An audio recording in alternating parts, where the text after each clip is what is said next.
Olá, seja bem-vindo a mais uma aula sobre funções cognitivas. E nós ainda estamos lidando com as funções cognitivas da fase de input. E hoje, especificamente, nós vamos falar a respeito da orientação temporal, que é algo de fato que muitas pessoas não têm, né? E é algo fácil de ser percebido. Ou seja, é fácil perceber quando uma pessoa tem um quadro de referência temporal maior ou menor. Tá? Aqui nessa imagem, nós vemos uma pessoa aqui com uma moto, não é assim? Dando um pulo ali, um salto com a moto.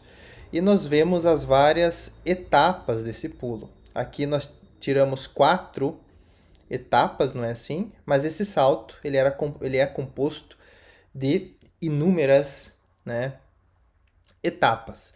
Isso quer dizer o quê? Isso quer dizer que esse salto ele tem um começo, tem um meio e tem um fim. Isso parece simples, parece uma explicação meio óbvia, né? Só que muitas pessoas não têm clara em sua mente essa noção temporal das coisas, de começo, meio e fim.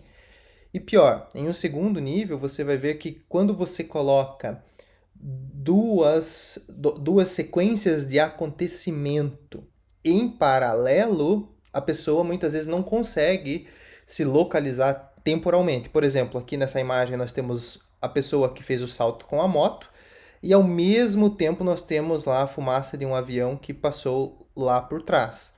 Então são dois fenômenos que estão acontecendo ao mesmo tempo e cada um tem a sua duração de tempo específica, né? E cada um deles acontece em um momento histórico. Assim? Então nós temos um prisma temporal que acontece com cada fenômeno em cada momento e em cada lugar. Então a orientação temporal é muito importante, tá? Então vamos ver exatamente do que se trata. Bom, a pessoa que não tem uma orientação temporal, ela tem obviamente a falta de orientação temporal. Eu sempre uso esse contraste entre a função cognitiva no seu aspecto positivo, né, e a função cognitiva no seu aspecto negativo, ou seja, a deficiência cognitiva que a pessoa pode ter caso não tenha essa função cognitiva desenvolvida. E nós vemos que são várias as áreas da vida de uma pessoa que são afetadas quando a pessoa não possui uma orientação temporal bem desenvolvida. E essas áreas afetadas são basicamente estas, tá? Com referência ao quadro de referência histórico da pessoa. Muitas pessoas têm um quadro de referência muito pequeno, um quadro de referência histórico temporal, que de modo que você consegue perceber, dependendo da conversa da pessoa, do que a pessoa tem como opinião a respeito de alguns aspectos da realidade. Por exemplo, para você, o que é antigamente? A palavra antigamente, por exemplo, eu conheço algumas pessoas, né, para as quais a palavra antigamente se refere à época que elas nasceram. Então ali a década de 60, década de 70, né? Para elas é antigamente, né, assim?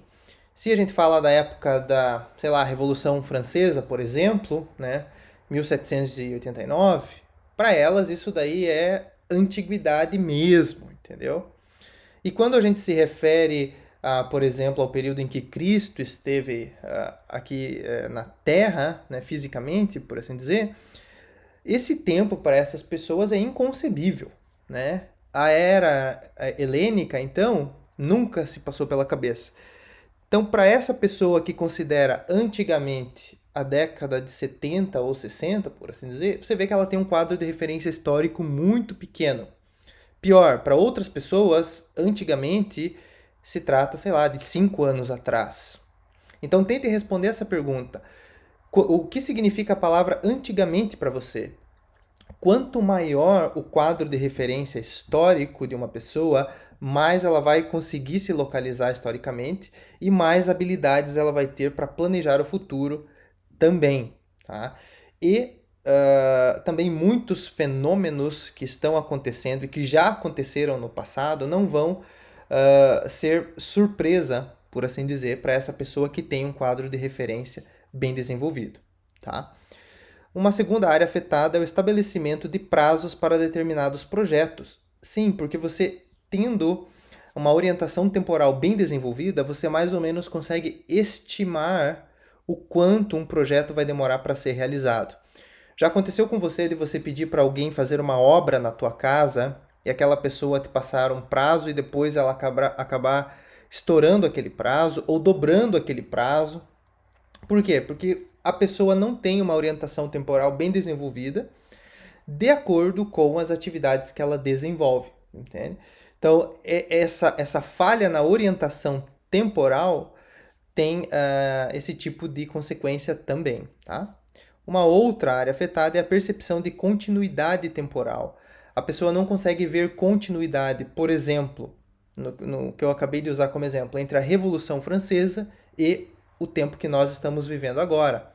Para uma pessoa com um quadro de referência histórico bem pequeno, a Revolução Francesa foi um fenômeno no passado que acabou, teve um ponto final, e agora nós estamos vivendo um outro tempo que não tem relação com aquele, quando na verdade há muita relação entre o fenômeno Revolução Francesa e o que nós estamos vivendo atualmente em nossa sociedade. Então, essa percepção de continuidade temporal, para uma pessoa que não tem orientação temporal desenvolvida, essa percepção simplesmente não existe, ela não percebe continuidade temporal.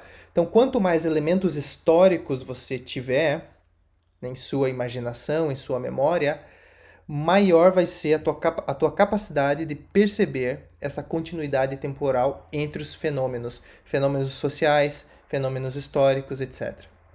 Uma outra área afetada é o entendimento de enredos de histórias. Muitas pessoas não conseguem acompanhar uma história no seu começo, no seu meio e no seu fim. As pessoas, elas estão no meio da história e já esqueceram o começo, ou chegam no fim e já não sabem qual foi todo o desenrolar da história. Elas esquecem. Então, para você entender uma história com seu começo, meio e fim, você precisa de fato ter essa função cognitiva de orientação temporal bem desenvolvida. Pior, quando a pessoa assiste filmes ou lê histórias em que o autor ou o diretor de propósito acaba embaralhando, por assim dizer, as cenas no que diz respeito ao seu aspecto temporal, ou seja, um filme ou um livro começa pelo final da história e depois o autor então conta toda a história desde o começo. A pessoa que não está atenta, ela acaba embaralhando tudo e acaba não entendendo a história. Isso acontece. Uma outra área afetada é o planejamento futuro, de curto, médio e longo prazo. Então a pessoa pode tentar responder a seguinte pergunta: o que é o futuro para mim? Né? É lógico que comumente nós temos um prazo específico para se referir a curto prazo, médio prazo e longo prazo.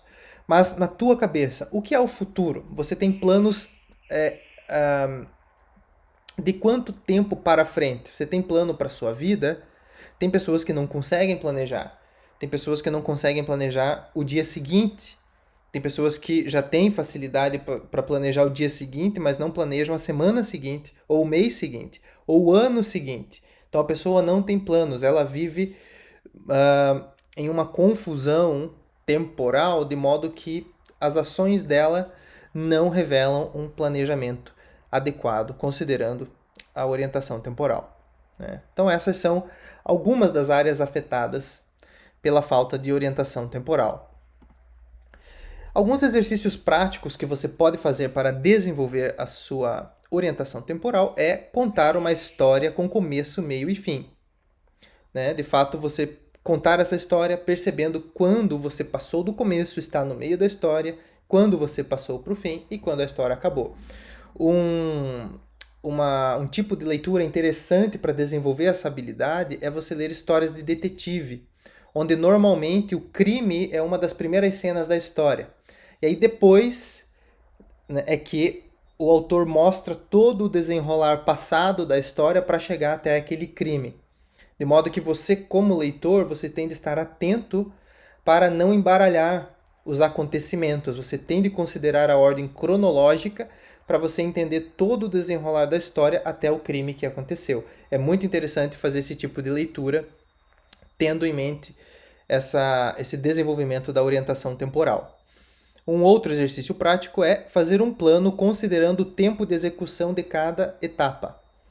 Muitas pessoas já fazem isso, né? Mas uma boa parcela da população não tem costume de fazer planos, assim. Então tente fazer um plano, mesmo que seja simples, algo que você queira fazer, algo que você queira aprender, e tente mais ou menos estimar qual será o tempo necessário para cada etapa desse plano. E aí veja o quanto você vai acertar. Você vai ver que quanto mais você desenvolver a tua orientação temporal, mais assertivo você vai ser com relação ao tempo de execução de cada etapa de um plano futuro. Tá? Um outro exercício é analisar cada etapa de um período histórico no que diz respeito à sua divisão temporal.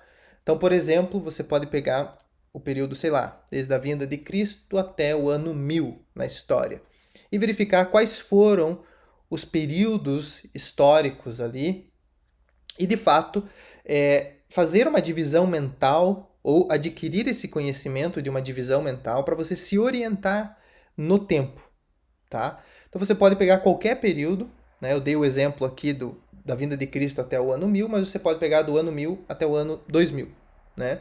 Ou desde a vinda de Cristo até agora, quais são as divisões de fenômenos, acontecimentos históricos importantes, né?